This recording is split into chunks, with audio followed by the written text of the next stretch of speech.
Hi, my name is Greg James of the Gridiron Japan podcast, as well as the From the 55-Yard Line podcast on CFL America Radio and the Sports History Network.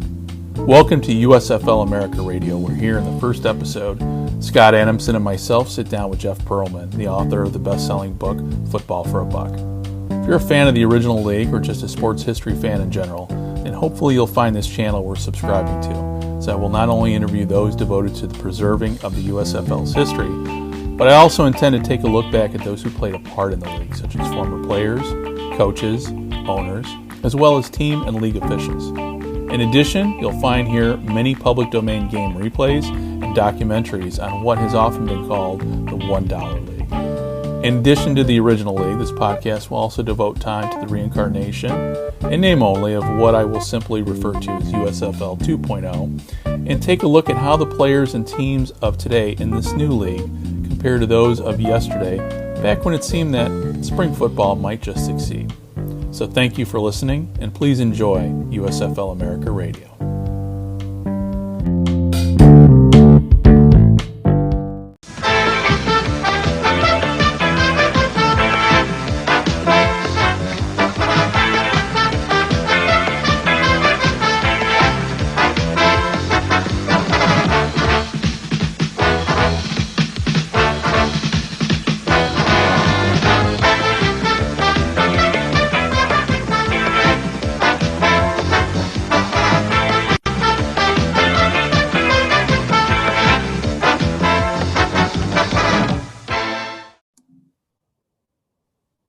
Hey, Jeff, thanks for joining us today. And, we're talking all USFL stuff today. And as you know, you and I, all three of us, I think, are in agreement in terms of just where we're at presently with the new league coming out. So we want to talk to you about the old league and everything about, Football for a Buck is one of my favorite books.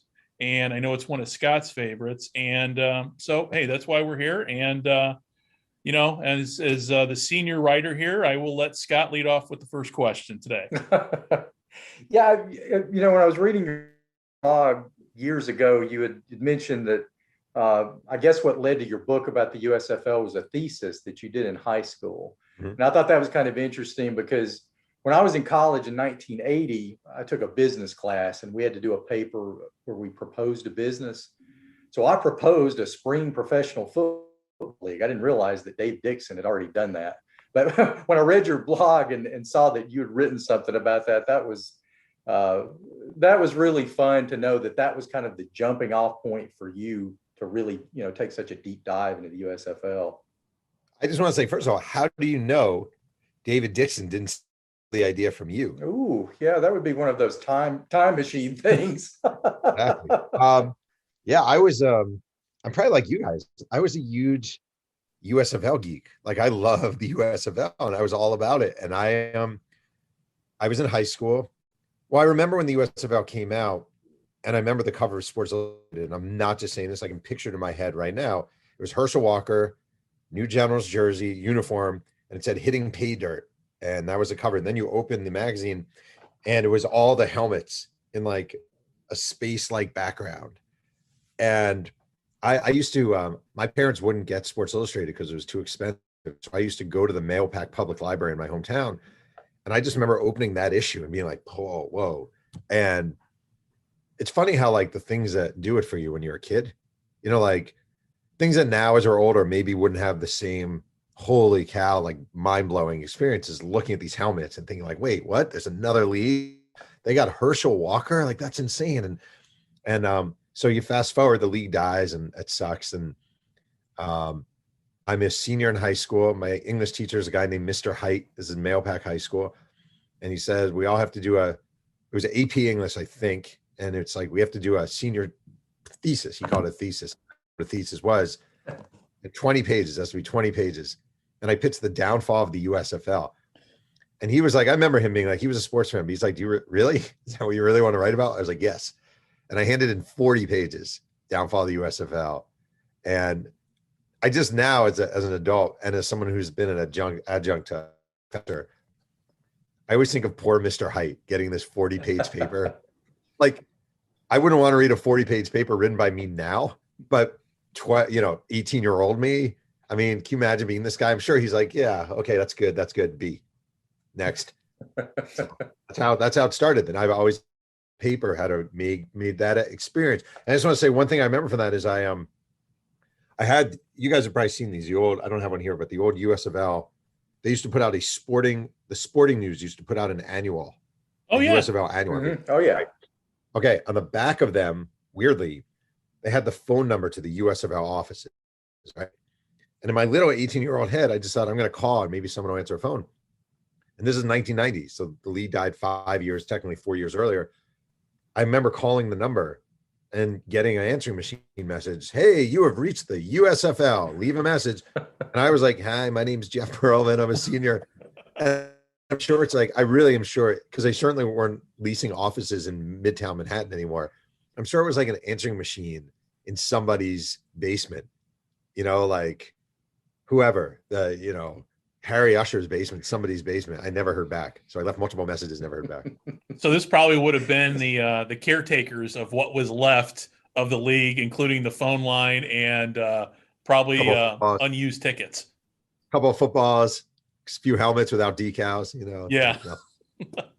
A Donald Trump toupee, a couple of things. Oh. Well, with the USFL, and there's one thing, and again, it's been a while since I've read the book, but there's one thing about the USFL that always, when I talk to people, when I talk to people now about the USFL, and I'm sure you've had the same looks, people just give a blank stare, don't remember it at all. And, obviously without getting into politics, but, the lessons learned from the USFL, for those of us in the know who remember what happened and how the USFL pretty much got driven into the dirt.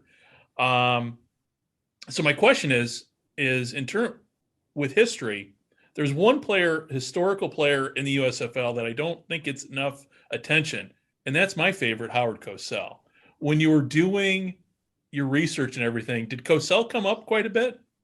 Well, the main place he came up is during the trial, because he was one of the key witnesses for the USFL, and he was drunk on the stand. And that did not help. It is funny that, and this isn't quite US, but like the set of witnesses the USFL could have had versus did have was really a catastrophe. Like, they had all these players ready to testify. They had different owners ready to testify. They didn't call any of them.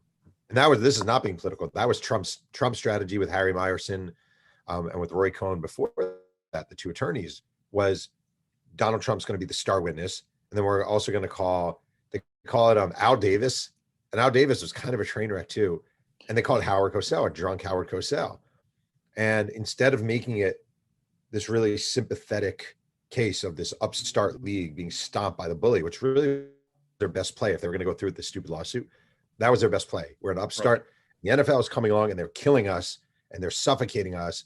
And you have one player after another come up on the stands and talk about, you get the guys, I don't even know, you get the whoever, the Larry Canadas of the league, who like, this is my dream. This place has given me a dream, and the NFL has squashed us and killed us.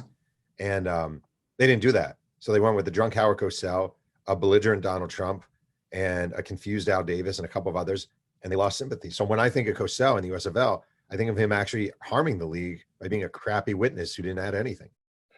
Yeah, I mean, that's what, as we all know what happened, because Cosell died, I mean, just like within a few years after all that too. And I think he was going through a lot of stuff, but the old stories go, he was never really sober for long. So to hear that story, because I didn't realize that he was pretty much loaded on the stand.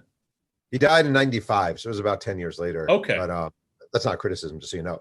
I just looked that up.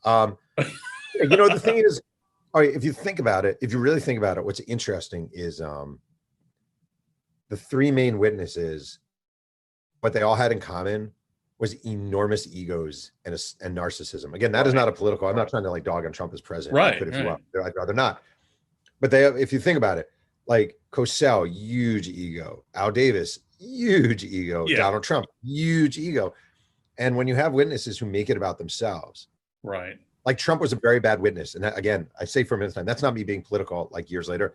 That's talking to jurors one in particular, was like, he was belligerent. He tried to bully us. He tried staring us down. He made it about him. And so those witnesses, again, instead of having the sympathetic plight of poor players living their dream, having the plight of calling up guys who the NFL tried bribing away from the USFL, calling poorer owners who were being, bullied by the NFL. They didn't take that route. They decided to make it a very warlike affair, and they got destroyed. Go ahead. Oh, I'm sorry. Scott. Go ahead. No, I was just saying when the trial happened, I guess I was 25 years old at the time. So I was a little more aware of the world. But the one thing that bothered me, I wanted the USFL to win the trial. I wanted the Birmingham Stallions to continue forever. But I kept thinking, they're moving to the fall. So this is going to fail. I mean, even if they win the trial and win all this money, it's like, does that mean that all these networks automatically just have to start throwing money at this new league? I mean, I never wanted it to leave the spring. And then when they went to trial, knowing that they were going to leave and go to the fall, I thought, well, great, maybe they'll win, but how long will they last? 1 year, 2 years? And then when will the NFL absorb the top two teams or whatever? I mean, I just, to me, even if they won as a fan who, didn't really have skin in the game other than just, really rooting for the Stallions, I thought even if they won, they eventually were going to lose.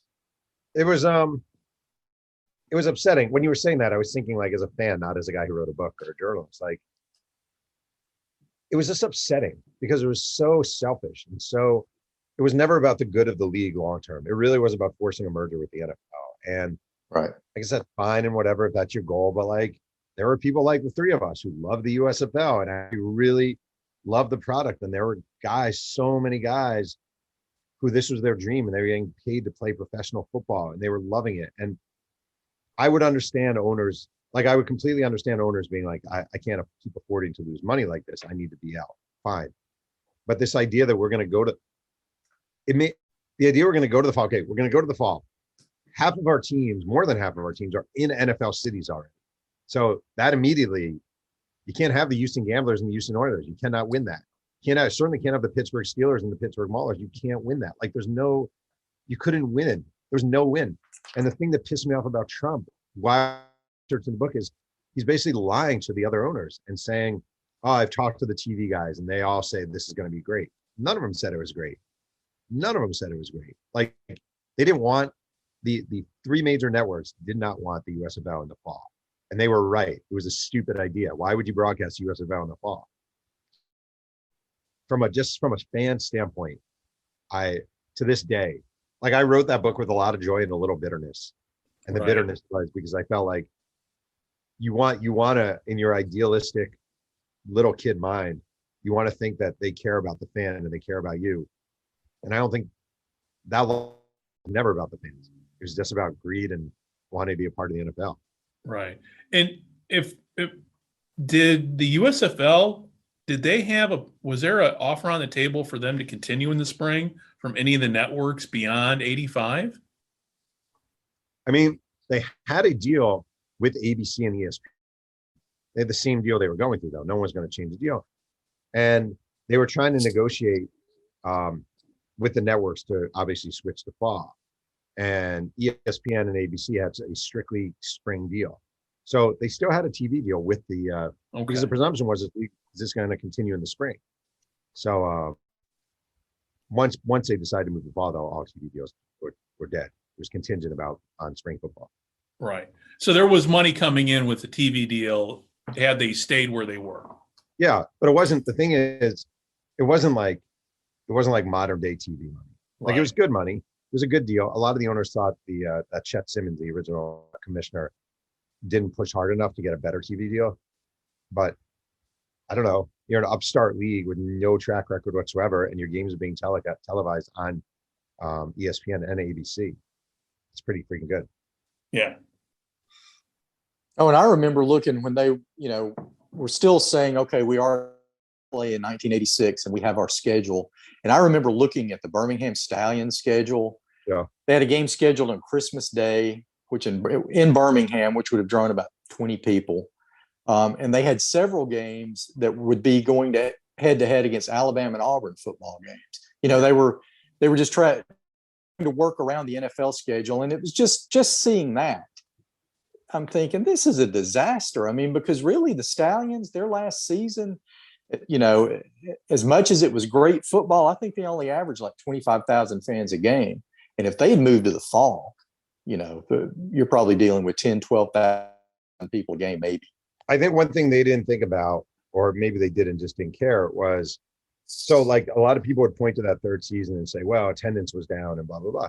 But you basically told everyone, by announcing you're moving to fall, you basically told everyone this league probably doesn't really matter anymore.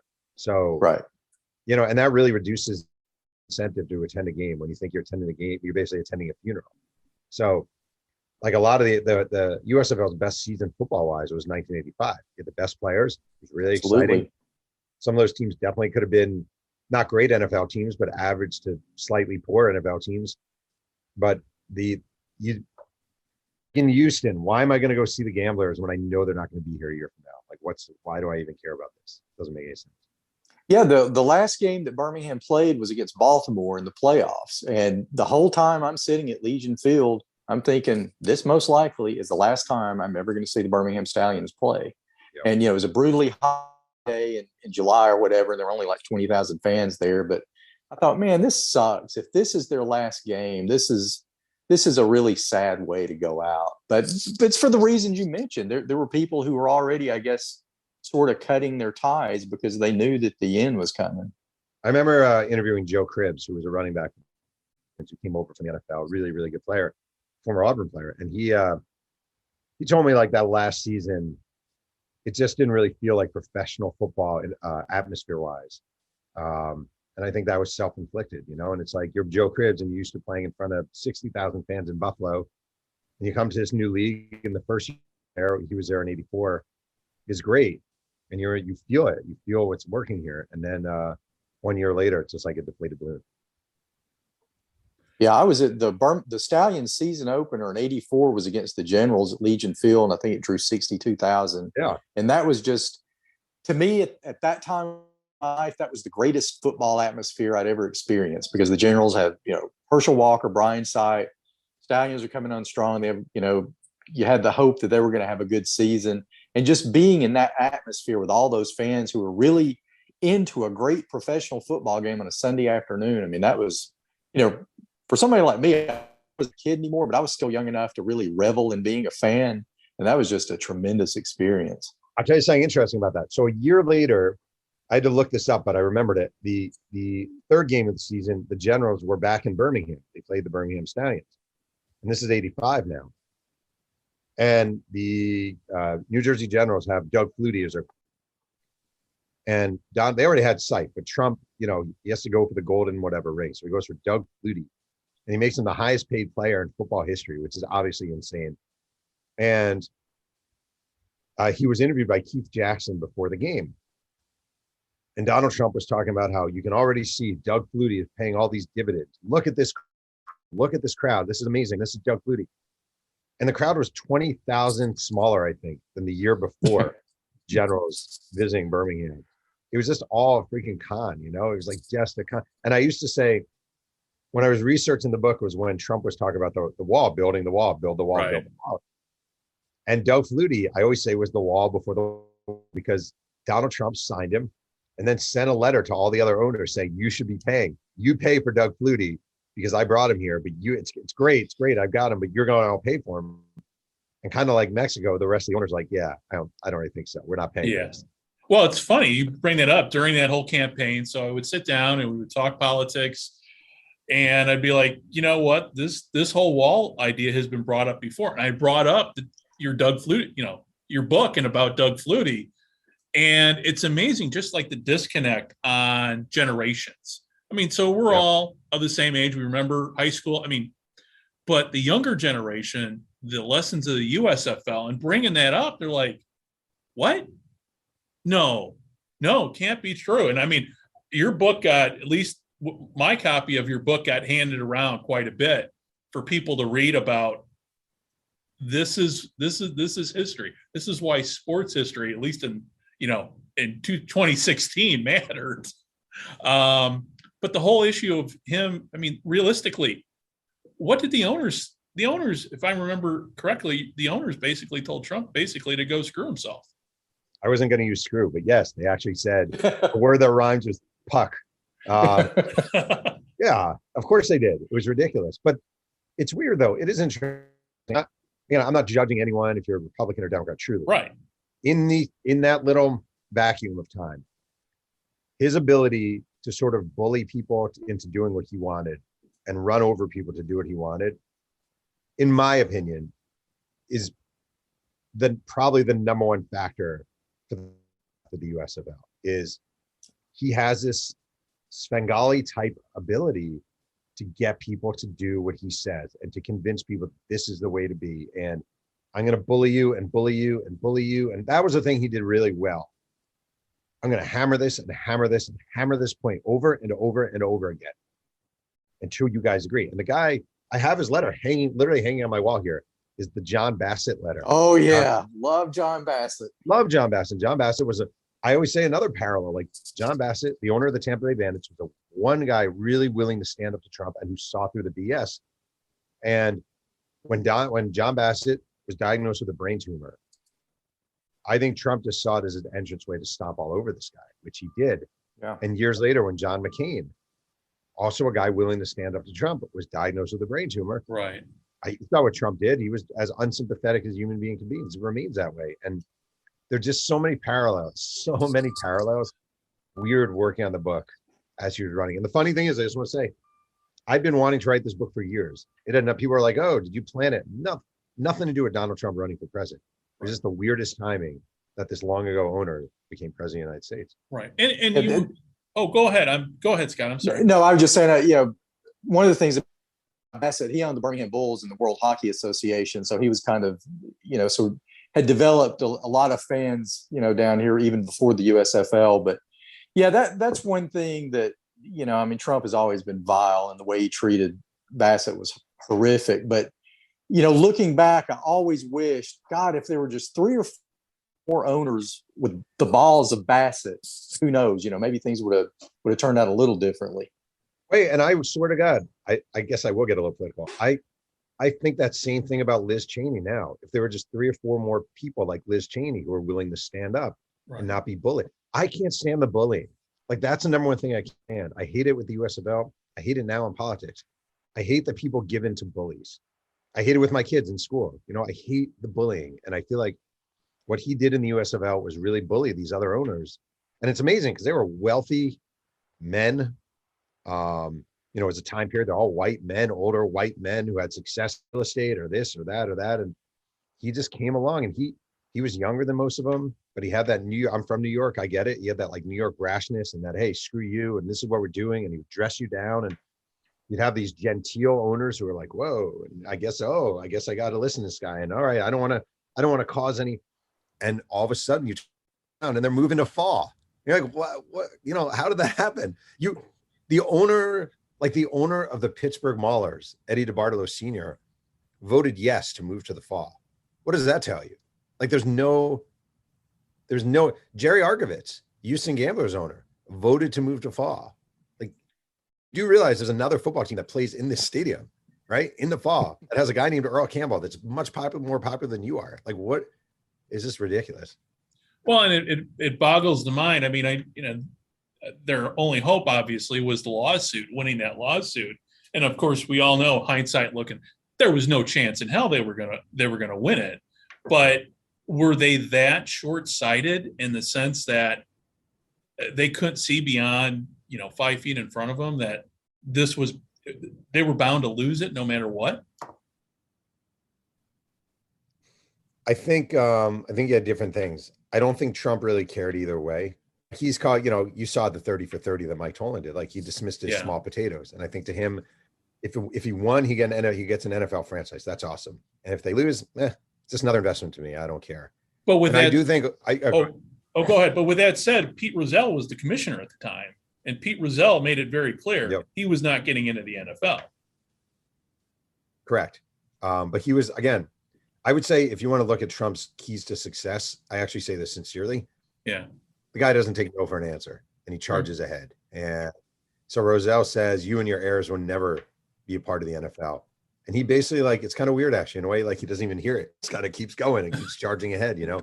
Try telling a bull he can't have any more, you know, any more whatever, broccoli or, you know, whatever bulls eat. He's not going to be like, oh, that makes sense. He's just going to go for it and try to get it. Trump is the same way. As you know, taking a look at just what the USFL accomplished, you know, years later, I think, you know, Greg alluded to it earlier. A lot of kids don't really realize that, you know, when you see the 2-point conversion and the coaches challenge and just salaries in general, that's just the way it is. But that wasn't the way it was until the USFL came along. And that's another, you know, thing that happened with that league. I even think like run and shoot offense, you know, like the wide open sets is a USFL, like you said, coach challenge, 2-point conversion.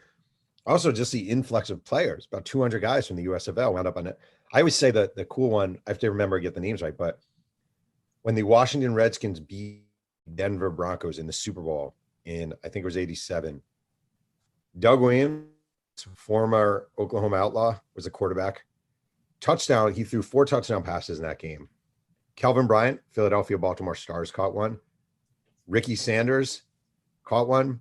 And Gary Clark caught one. Those guys were USFL refugees to the NFL. So the impact of the USFL and the NFL in that little sliver tells you how big it was.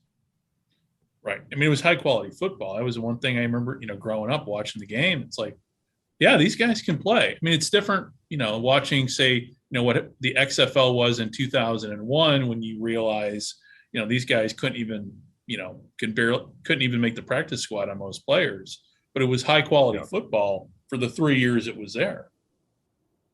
I agree 100%. I love the USFL. I loved researching the book and like watching old clips of the USFL. I love the first game ever. The first game ever was the Chicago Blitz and the Washington Federals. I watched that game. Yeah. I love that game. It's a terrible game, but I love like the Blitz knew everything that was coming because, you know, George Allen was their coach and he was dirty and he cheated and he sent guys in USFL jackets to videotape their practices and they just everything Washington was going to play. But like, there's such a cool, I love the opening 3 minutes of that game when Lou Rawls is singing the national anthem and Jim Lampley is in the booth.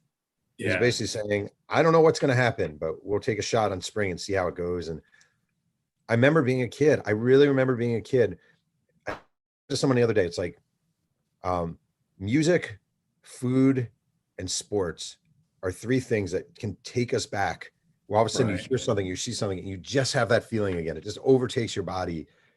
And when I watched that Federals Blitz, I remember being a kid in front of the TV watching, you know, watching this first game and seeing the Washington Federals in their weird green uniforms and the Blitz with the Z, the Blitz with the Z, you know, and just being like, this is so freaking cool.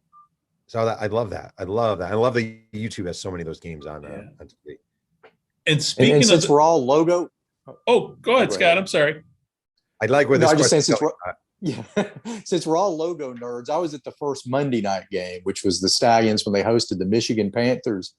And when I saw the Michigan Panthers helmets, I thought, my God, that's the greatest logo in the history of logos. I mean, forget that it was a 9-7 game and it was pretty boring and it was played in sleet. But, you know, those uniforms were great. I've never forgotten how wonderful the Michigan Panthers unis were. Also, their colors were, it wasn't like, they could have just said we're purple and whatever. They were champagne and whatever they were. Champagne. And cream. We're champagne, cream, and something else. Yeah. Burgundy. There was only one color the USFL didn't have, and Scott and I talk about this a lot. We're both big World Football League fans of the magenta of the Southern California sun. So that's the one color, and my wife hates the color, so I love it even more just because my wife hates it. I love the San Antonio Gunslingers uniforms, just that mixture. Yeah. I mean, because they're so preposterous. Like those uniforms were factually preposterous. Like they were the guy who looks like Woody, except he looks like a crack addict on the helmet. Yeah. I was a huge, I thought this is really nerdy, but I thought when the Oklahoma Outlaws moved to and kind of spiced up their uniforms, they were really badass. And I also liked the Arizona Wrangler with the brand, the W brand on the helmet. Mm-hmm. Those are cool. Yeah. See, that's one thing I didn't like about. I mean, I love the Stallions, but I didn't like their logo. It was like a really tired horse. Yeah, and I know when they named them the Stallions, I thought, oh, this will be cool. Have like, 3 or 4 stallions on their helmets, and there'll be, some sort of smoke or something, and then you just see this little horse kind of, on the side. You were definitely not. There's no one in the world who's like best USFL helmet, Birmingham Stallions. Yeah, exactly. The Generals, I was from New York. The Generals were the same way. It was like, it's fine. Yeah. I did like Jacksonville though. Jacksonville, and that their helmet, not only with the helmet, but just the fan support down there. And it, to talk about Jacksonville now in the NFL, people forget that back in the heyday, that was where the USFL. I mean, you talk about a team that's a town that supported its USFL team. Jacksonville did. Well, you can also say we were talking about the impact before, and Jacksonville isn't an NFL franchise. There's no Jacksonville Jaguars in Jacksonville if the Jacksonville Bulls weren't there. It wasn't even right. Jacksonville's a ridiculous NFL city in a lot of ways, like size-wise. It's not really an NFL city. It's a college football town. There's a lot of it'd be, in a way, it's a poor man's Birmingham. As far as like where should we have an NFL team? It's not as cool a city as Birmingham. It doesn't have as passionate a fan base for football as Birmingham. There's not a history of football like there is, not the same way as there is in Birmingham. But the Bulls came along and they really jacked it up, and people love that team. And they did something smart, which is the colors of the team were Florida State, Florida, and Georgia combined, which I thought was kind of cool. And also, like, they were really fun. Lindy Infante was their coach. They ran a really fun brand of football. They were high flying. They brought in a lot of cool, they brought in Mike Rozier, and they had Brian Sipe and Keith Bard was there. Like they definitely tried. Yeah, and Larry Zonk, I think, was part owner, wasn't he? Or I talked to Larry Zonk. One of the coolest things about researching this book was just the crazy number of people I talked to, like Larry Zonka. Oh, Larry, it's like Larry Zonka was the GM of the Paul Larry Zonka, and like it was just a who's who. Besides like the Steve Youngs, who was great, and Jim Kelly and Doug Williams, those guys were great. But like the weirdness of like Larry Zonka, like what's he doing there? I love that stuff. And he cuts his thumb to be on the cover of one of their programs, I believe, didn't he? I think there's a program of a guy holding a helmet, Zonka, who'd cut his thumb so it would bleed. Is that true? I believe so. Yeah, I believe. I didn't know that one. Did that for a photo shoot. Yeah. Oh, that's did awesome. Did you talk to Dan Jiggets up here in Chicago about his days with the Blitz? Yeah, I did, because Dan Jiggets told me, wait, did I? Yeah. There's a story in the book about it. So I'm trying to think if I got it from him. I think I got it from, I must have gotten it from him, where he's because the greatest thing in USFL ever is the Blitz Wranglers trade. It's the best thing ever, because it's one of the, it's so preposterously pathetic that it's awesome. It's one of those things. It's so bad, it's good. And the owner of the Blitz in '83 is Ted Dietrich, who's an Arizona-based surgeon, and he doesn't want to keep flying to Chicago for games. So the big solution is, let's just trade everybody for each other. It's so preposterous. Like, I don't really want to make these. I'm a wealthy man. I don't want to make these 3-hour flights 9 times a year. So how about we just swap the franchises? Oh, okay, that's a great idea. Let's do that. And Jiggets told me the new Blitz were owned by a guy named James Hoffman, who had far less money than anyone thought he had.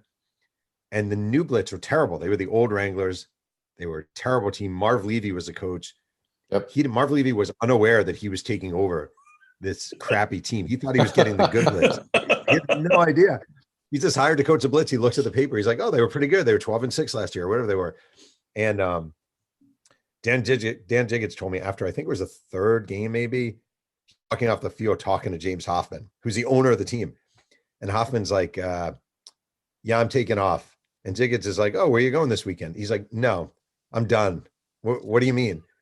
I don't want to do this anymore. I don't want to own this team anymore. So I'm just leaving. He literally just he treated the Chicago Blitz like he was driving a 72 Buick with like a wheel falling off, and it's just like, I'm just going to leave this on the side of the road and hitchhike home.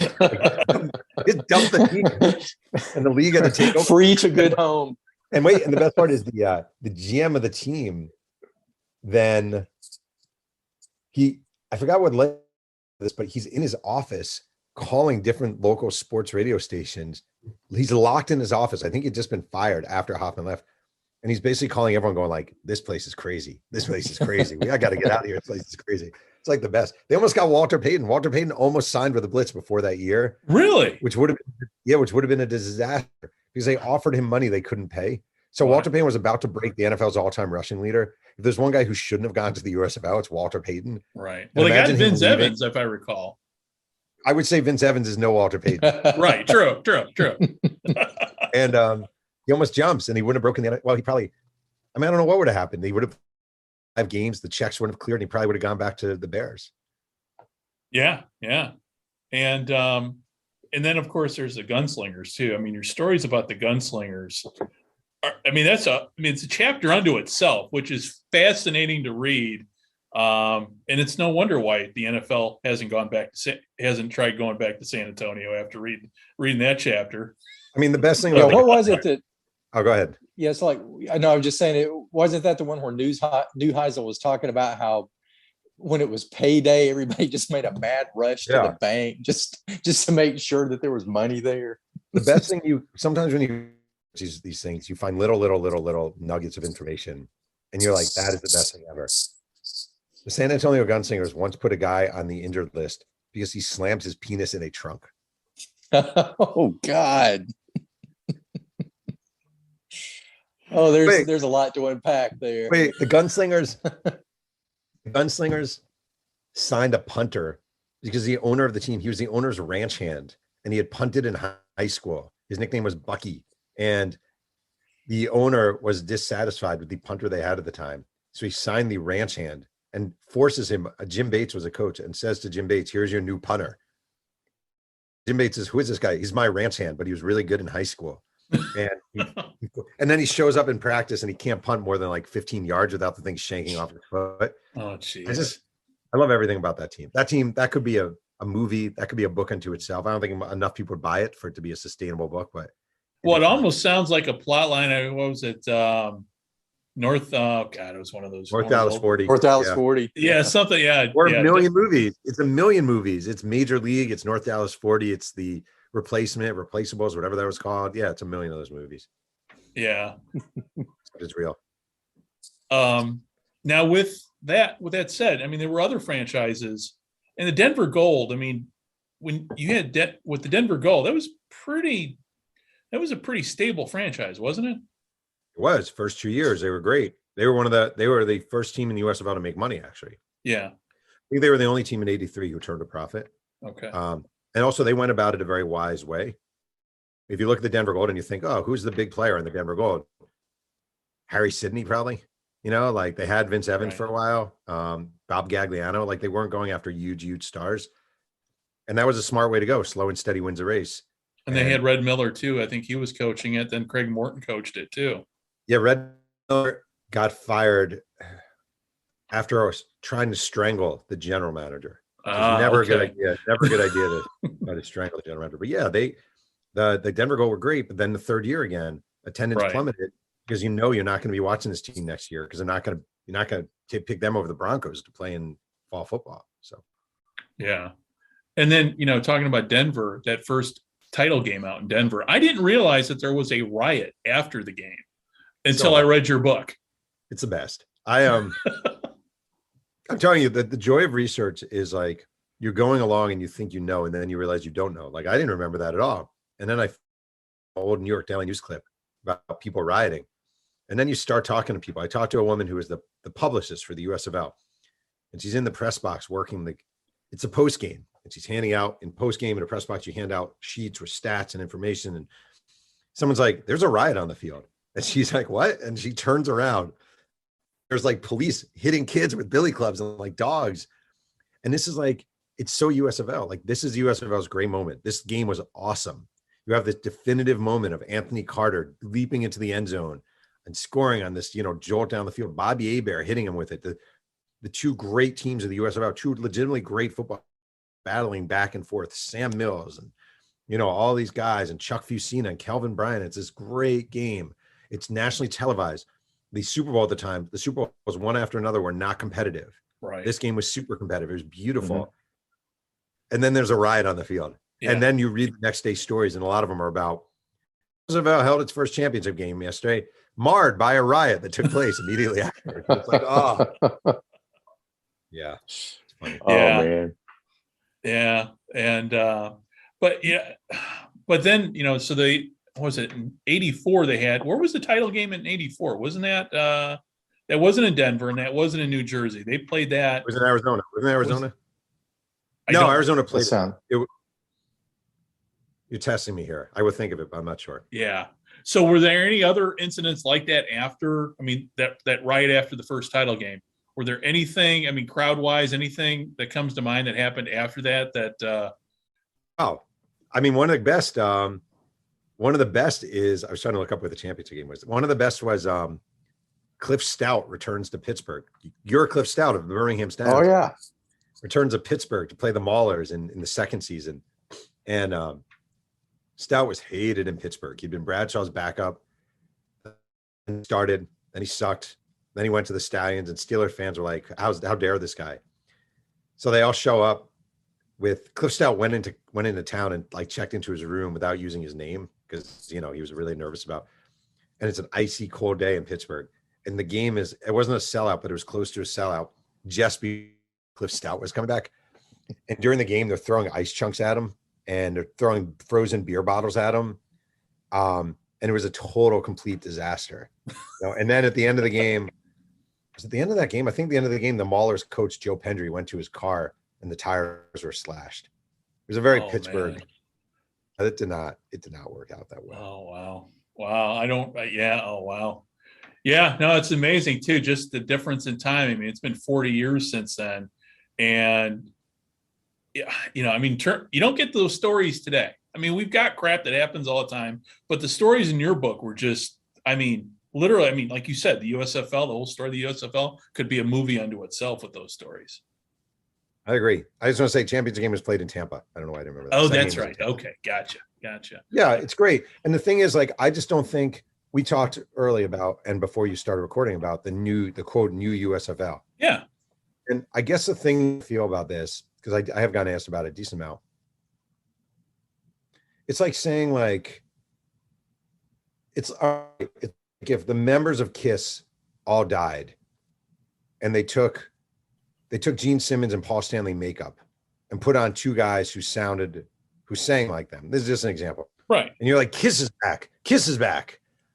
And it's like, yeah, but that's not KISS. That's guys dressed up like KISS. That's not actually I'm not saying this as a KISS fan, right? I'm just saying as an example, or the Rolling Stones are back. We have these guys. He looks just like Mick Jagger. Another guy looks just like Keith. They're back. Like, you can't recapture what the beauty of the USFL was, the weirdness of the USFL. Right. And that's what made it so cool. And that's why the stories are so funny. So I'm not against anyone I thought the uniforms were cool. So I think it's neat, but it's not the US. It's not just putting a name on it. It's just kind of silly. It feels like a weird, but there aren't that many people like us who are that nostalgic for the USFL to even attempt to do that gimmick. Yeah. See, that's the thing with me. I wrote something the other day, which is basically just what you said. I wish, especially with, the hub being in Birmingham or whatever, I want it to succeed wherever it turns out to be. But yeah, they're not going to sign the next Heisman Trophy winner. They're not going to outbid the NFL for talent. And they're not, so those days are over. And I wish they would call themselves something else, and I know that's silly, but just, I have such a, strong feeling and strong on with the original USFL. If they'd gone ahead and called themselves the National Spring Football League, I would feel a whole lot better about it. But, but isn't it more, don't you find it more confusing than anything? I don't even get why they're calling themselves the USFL. Again, we're dinosaurs. There aren't that many people like us who are I guarantee you, nobody under the age of 35, 40 is clamoring for the US. I love the USFL. I wrote the book about the USFL. Clearly you guys love the USFL. But none of us are, no one besides us is clamoring for the return of the USFL. So it's a weird choice. I just don't actually get it. Yeah. And also too, with that said, with spring football, and everybody's been trying to make spring football go, all of us have been, can say, what, we've been there, done that. And history has shown that, Yeah, I mean, great. Let's try it, but don't get your hopes up for it because it's just, I mean, the NFL has become so dominant now. And, we've become so fractured in terms of media. I mean, forget politics. I mean, just media in general. You've got 50 different choices just on one TV in terms of what you can watch. Well, that's a big thing. That's a huge thing. And also just the, like when the USFL came along, the NFL was a big sneaker. And now the NFL is like a steel-toed boot. Like Right. It's so much more powerful as then. And the NFL has become a year-round endeavor. That's a huge difference too. Yeah. If it's not the games, it's the combine. If it's not the combine, it's the draft. If it's not the draft, it's free agency, which is a much bigger thing now. There really wasn't free agency back then. So you have to have very, very low expectations if you have a spring football league. You're not going to compete with the NFL. You're not going to get great ratings. You're not going to get the best players. It's a heavy, heavy, heavy load to bear. Yeah. And even with that said, I mean, even the NFL with the World League of American Football and the NFL Europe, they couldn't even get spring football to be successful. It's very hard. Also, I just want to say, I hope you guys have read it. Did you read the book that Paul Reiths wrote about the USFL? Wait, say that again? There's a writer named Paul Reiths. I just want this book. Hold on. If you guys haven't read this book, did you read this? I haven't. You know what? I have it on my bookshelf, but I have not read it. This book, I'm not kidding. If you're like a diehard USFL guy, this book, Paul Reiths wrote this book. It's so good. Like, it's super micro. It's all about the USFL and like the intricacies of the USFL. It came out when I saw this book was coming out right before mine. I crap, but it was like a small publisher and Paul wasn't that well known and blah, blah, blah. Right. It's so freaking good. It's so freaking good. And it's like, I always feel when I'm talking about the USFL, it's worth bringing up that there's this amazing also other book that came out around the same time. That's just as good as mine. And also and delves into these topics. Yeah. Is it comparable to the $1 League, which I mean, I have in my collection, but I know that's a hard book to get a copy of nowadays. Yeah. It's I have that book here too. It's better than a $1 League. Okay. Yeah. It's really good. It's super, super micro. Like if you really love the USFL, like my book, I would almost say like my book was more for a bigger audience. I was trying to, I couldn't, it was hard to justify a publishing deal and telling my, Howard Mifflin publishers that only USFL fans are going to love this book. So I was much more about sort of the antics and the crazy. Right. This is much more about the nitty gritty of the league itself. It's really, really good. Anyway, I always like bringing his book up because it's freaking fantastic. Cool. And hey, Scott, I'm going to let you field the last question before we let Jeff go. So I know Jeff's got other podcasts to do today. And so Scott, last question's yours. This better be a good question, Scott. Yeah. I don't know if it's good or not, but for me, I keep thinking, okay, there is no move to the fall. The original USFL decides, okay, we're just going to stick to the spring. In my fantasy world, I'm thinking, oh, we have year-round football forever. But I know that's probably not going to happen. Just pure conjecture. How long do you think a league like that, had they stuck to their original plan, could have hung around before the NFL just decided to kill it by, absorbing franchises or whatever? I think eventually what would have happened, and not that distant into the future, because you have to admit the NFL had a player strike a few years later. And I think the USFL would have, if the USFL had remained on course a little bit, would have taken full advantage of that. And you see swooping up of a ton of players. I think the NFL was really the USFL. Like clearly they were scared of the USFL. You can't lose three high. What if they lost a fourth straight Heisman Trophy winner and a fifth straight Heisman Trophy winner? Right. What if Bo Jackson comes out of Auburn and a functioning USFL? Remember, Bo Jackson did not want to play for the Tampa Bay Buccaneers. So let's say Bo Jackson can play for the Birmingham Stallions. He can live at home and he's super close with his mom. I'm going to play in Birmingham. What if Bo Jackson, because then Herschel Walker, Bo Jackson, those are bombshell signings. That's not Doug Flutie, who wasn't really going to be a great player, or Mike Rozier, who's just a very good running back. Those are bombshell pillar signings. What if the USFL is doing that? Then the discussion in the NFL office has to be, we just need to put an end to this. Let's take Memphis, let's take Birmingham, let's take Jacksonville, let's take Baltimore, and let's take one more team, and let's just make them an offer that will merge and we'll buy out the other teams and give them this money. We just need this to go away. And I do think the USFL would not be around at this age, but the Birmingham Stallions would be. maybe in the NFL. You might have a Super Bowl ring. Oh man, that's heartbreaking.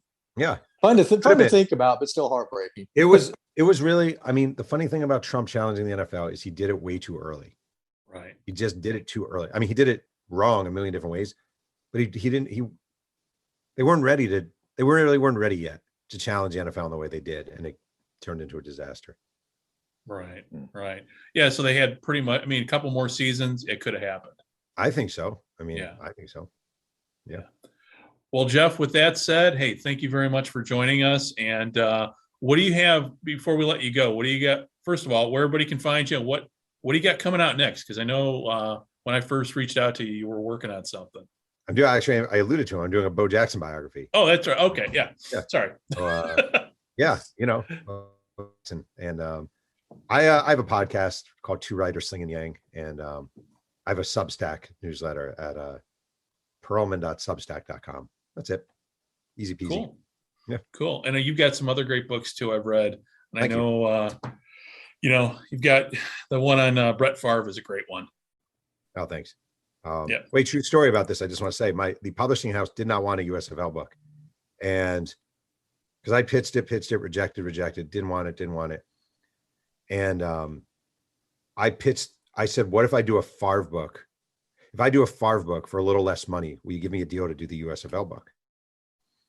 And my agent literally said at one point, nobody wants an effing USFL book. And I was like, I want this book. And I pitched, so I attached it to Favre. And he said, you have to write Favre first. And I said, okay. So I wrote Favre, then wrote the USFL. The greatest moment probably of my writing career was a USFL book making the New York Times bestseller list, because nobody thought that was a book that could sell at all. And it just warmed my heart. It truly warmed my heart, because I love the USFL and I love that people are asking me about the USFL, and that somehow that keeps it, at least memory wise, alive a little bit more. So that does a lot for me. Yeah. Well, it's absolutely fantastic too. Yeah. Just a great book. And I love the book so much that, anytime you were on TV, I tuned in. I even did a YouTube search because I wanted to hear more stories from you that maybe weren't in the book. So, and when you were on Eisen's show, that was, my wife's like, what are you doing? I go, no, I got to watch this because this were you the creepy guy stalking me and sending me? No. That you? I think those letters, like I'm watching you. You look familiar. Did I call it? No, I appreciate that. That's very kind of you. I really appreciate that. That's cool. Yeah. All right. Well, Jeff, thank you very much. And stand by before we let you. We're going to sign off here, but we'll talk to you on the flip side of this. And again, thank you very much for joining us. All right. My pleasure. Thank you. Whoops. There's a professional football league that believes having fun is the most important business at hand.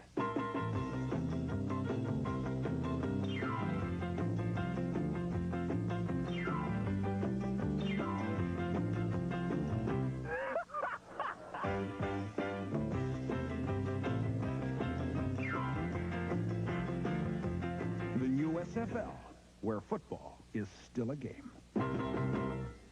The preceding message presented on behalf of the United States Football League.